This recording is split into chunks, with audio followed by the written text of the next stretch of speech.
मूर्ति चोर को हुन्?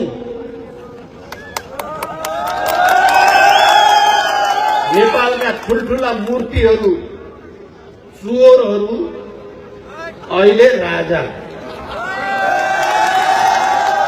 भाइमारा को हो? भाइमारा को हो?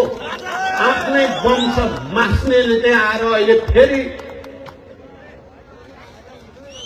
धाग लगाउन मिल्छ? सुन तस्कर को हो? नेपाली जनताले बिर्स्यो भन्ठानेको। मैले पहिलोचोटि प्रधानमन्त्री हुँदा दरबार हत्याकाण्डको फेरि एकचोटि छानबिन गर्नुपर्ने छ भनेको थिए।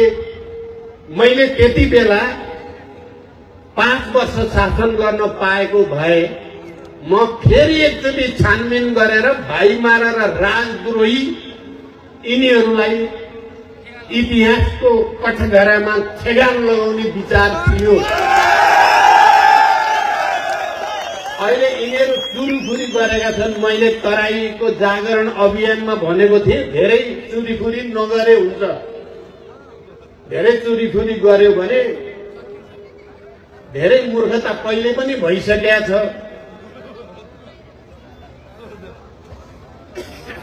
अर्को मूर्खता गरे भने नेपाली जनता उदार हुँदैनन्। अब नेपालका राजनीतिक दल पनि उदार हुँदैनन् भनेको थिएँ मैले।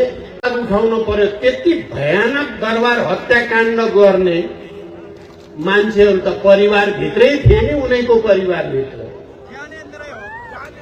सबैले बुझेको छ नि नेपाली जनताले को हो मुख्य त्यसको प्लानर, त्यसको मास्टर माइन्ड को हो भन्ने जनतालाई थाहा छ। बिर्से भन्ने ठानेका छन् तिनीहरूले।